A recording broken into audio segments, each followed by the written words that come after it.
3.3 question number 3 4টো কৰিম। এখন চহৰৰ টেক্সি ভাড়াত এটা নিৰ্দিষ্ট ভাড়াৰ লগত অতিক্ৰম কৰা দূৰত্বৰ ভাড়াটো লগ লাগি থাকে। 10 কিলোমিটাৰ দূৰত্বৰ বাবে দিবলগীয়া ভাড়া 105 টকা আৰু 13 কিলোমিটাৰ ভাড়া ভ্ৰমণ এটাৰ বাবে দিবলগীয়া ভাড়া 155 টকা 155 টকা নিৰ্দিষ্ট আৰু প্ৰতি কিলোমিটাৰ ভ্ৰমণ এটাৰ ভাড়া কিমান? 25 কিলোমিটাৰ দূৰত্ব ভ্ৰমণ কৰিবলৈ মানুহজনে ভাড়া কিমান দিবলগীয়া হ'ব? প্ৰথম চৰ্তত কি দিছে? এখন চহৰত টেক্সি ভাড়া এটা নিৰ্দিষ্ট ভাড়াৰ লগত অতিক্ৰম কৰা দূৰত্ব ভাড়াটো লগ লাগি থাকে।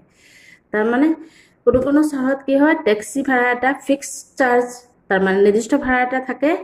তাৰপিছত যিমান কিলোমিটাৰ যাবা সিমান কিলোমিটাৰৰ ভাড়া প্লাছ কৰি পেলাই ভাড়া দিবলগীয়া হয় টেক্সি ভাড়া।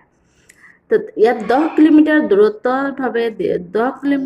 দূৰত্বৰ বাবে দিবলগীয়া ভাড়া হ'ল 105 টকা। তাৰমানে 10 কিলোমিটাৰত 105 টকা যিটো দিবলগীয়া হৈছে সেইটো এটা ফিক্সড চাৰ্জ, নিৰ্দিষ্ট ভাড়াৰ লগত 10 কিলোমিটাৰৰ ভাড়া মিলাই পেলাই প্ৰতি কিলোমিটাৰত যিটো সেইটো 10 কিলোমিটাৰত যিমান হ'ব সেইটো মিলাই পেলাই 105 টকা হৈছে। ফিক্সড চাৰ্জ যিটো সেইটো আমি উঠাৰ লগে লগেই মানে এইটো হৈ যায়, এইটো কিলোমিটাৰৰ একো কথা নাই, এইটো ডাইৰেক্ট ফিক্সড। এইটো তুমি টেক্সিত উঠাৰ লগে লগে এই ফিক্সড চাৰ্জত তোমাৰ দিবলগীয়া হ'ব। 10 কিলোমিটাৰ ধৰি ল'লোঁ আমি ফিক্সড চাৰ্জ x টকা আৰু কিলোমিটাৰ ৱাইজ যিটো প্ৰতি কিলোমিটাৰৰ দিবলগীয়া ভাড়া হ'ল y টকা। এতিয়া 10 কিলোমিটাৰৰ কাৰণে আমি কিমান দিবলগীয়া আছে? 105 টকা। এইটো প্ৰথম চৰ্তত আমি কৰিব লাগিব আৰু দ্বিতীয় চৰ্তত হ'ব 13 কিলোমিটাৰ ভ্ৰমণ এটাৰ বাবে দিবলগীয়া ভাড়া। প্ৰথমতে আমি কি কৰি ল'ম? ধৰি লওঁ নিৰ্দিষ্ট ভাড়া x টকা আৰু প্ৰতি কিলোমিটাৰ ভাড়া y টকা। তাৰপিছত কি দিছে? 1 নং চৰ্ত মতে কি হ'ব? x প্লাছ 10y ইকুৱেল 105 টকা। তাৰমানে প্ৰথম চৰ্তত আমাৰ কি দিয়া আছিল? 10 কিলোমিটাৰ দূৰত্বৰ বাবে দিবলগীয়া ভাড়া 105 টকা। তো যিটো 10 কিলোমিটাৰৰ বাবে দিবলগীয়া ভাড়া হ'ল 105 টকা, প্ৰতি কিলোমিটাৰত যদি y টকা হয় তেতিয়াহ'লে 1 কিলোমিটাৰত প্ৰতি কিলোমিটাৰ মানে কি? 1 কিলোমিটাৰত y টকা আমাৰ ভাড়া দিবলগীয়া হয়। তো 10 কিলোমিটাৰত কিমান দিব লাগিব? তাৰমানে 1 কিলোমিটাৰত যিমান দিম সেইটো আমাৰ যিমান কিলোমিটাৰ হ'ব সেইটোৰ লগত ইনটু হৈ যায়। 10 কিলোমিটাৰত কিমান হ'ব? 10 × y। তো নিৰ্দিষ্ট ভাড়া হ'ল আমাৰ x টকা, গতিকে x টকাটোতো আমাৰ দিবই লাগিব আৰু প্ৰতি কিলোমিটাৰৰ ভাড়া যিটো এইটো আমি 10 কিলোমিটাৰত গৈ পেলাই কিমান হ'ব? 10y। তো এই দুইটা মিলাই পেলাই আমাৰ কি হয়? প্ৰথম মানে 10 কিলোমিটাৰৰ ভাড়াটো 1 নং চৰ্ত মতে কিমান আছিল? 105। তো x প্লাছ 10y ইকুৱেল 105 টকা। 2 নম্বৰ ইয়াত কুৱেশ্যনটোত আমাৰ অলপ ভুল আছে।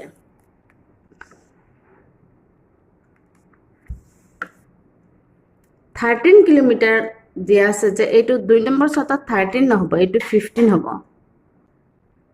এইটো কি হ'ব? 10 কিলোমিটাৰৰ বাবে 105 টকা আৰু 15 কিলোমিটাৰৰ বাবে দিবলগীয়া ভাড়া হ'ল 155 টকা।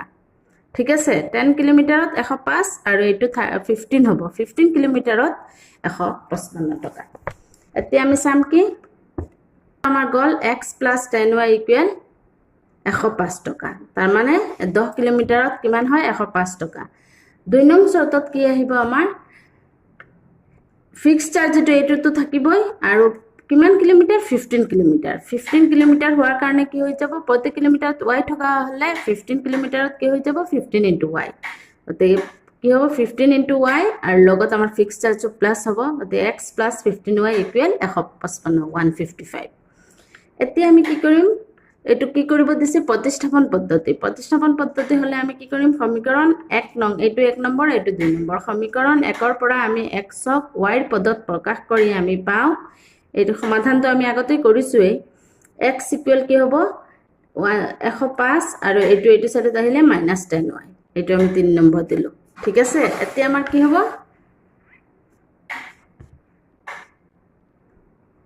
সমীকৰণ 2ত x-ৰ এই মানটো বহুৱাই পাওঁ। সমীকৰণ 2ত এতিয়া x-ৰ যিটো মান উলিয়ালোঁ সেইটো আমি বহুৱাম। 3 নম্বৰ যিটো সমীকৰণ দিলোঁ, সমীকৰণ 2ত x-ৰ এই মানটো বহুৱাই পাওঁ কি হ'ব? x ইকুৱেল কি হৈছিল? 105 - 10y। গতিকে x-ৰ জেগাত আমি কি বহুৱাম? সমীকৰণ 2ত যিটো সমীকৰণ 2 কোনটো এইটো x plus 15y equal 155 এইটো এই x ৰ জাগাত কি বহাম 105 minus 10y এইটো x ৰ জাগাত কি বহালো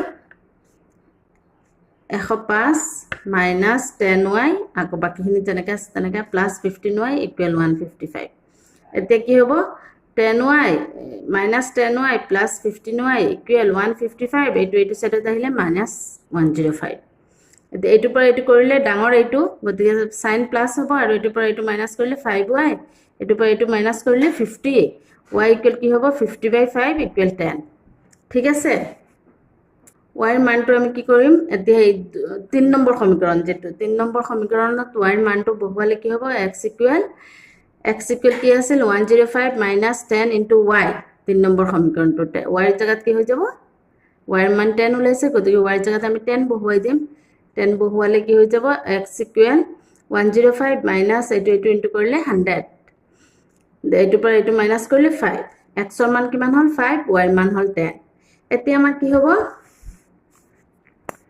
নিৰ্দিষ্ট ভাড়া কি হ'ব x আছিল গতিকে নিৰ্দিষ্ট ভাড়াটো x ইকুৱেল 5 হ'ল নিৰ্দিষ্ট ভাড়া হ'ল 5 টকা আৰু প্ৰতি কিলোমিটাৰ ভাড়া কি হ'ব y ইকুৱেল 10 গতিকে প্ৰতি কিলোমিটাৰ ভাড়া হ'ব 10 টকা এতিয়া কি হ'ব আকৌ 25 কিলোমিটাৰ দূৰত্ব ভ্ৰমণ কৰিবলৈ ভাড়া কিমান লাগিব কোৱেশ্চনটোত আৰু এটা আছে 25 কিলোমিটাৰ দূৰত্ব ভ্ৰমণ কৰিবলগীয়া হলে এজনে ভাড়া কিমান দিবলগীয়া হ'ব মানুহ এজনে ভাড়া কিমান দিবলগীয়া হ'ব তো 25 কিলোমিটাৰ দূৰত্ব ভ্ৰমণ কৰিবলৈ ভাড়া লাগিব কিমান ফিক্সড চাৰ্জ যেটো নিৰ্দিষ্ট ভাড়া যেটো এইটো আমাৰ দিবই লাগিব গতিকে 5 নিৰ্দিষ্ট ভাড়া কিমান 5 প্লাস কি হ'ব প্ৰতি কিলোমিটাৰ ভাড়া কিমান 10 টকা গতিকে 25 কিলোমিটাৰত কি হৈ যাব 10 ৰ লগত 25 পূৰণ 25 into 10 গতিকে হ'ব 5 প্লাস এইটো পূৰণ কৰিলে 250 এই দুটা এতে প্লাস কৰিলে কি হ'ব 255 তাৰ মানে 25 কিলোমিটাৰত দিব লাগিব ভাড়া কিমান 255 টকা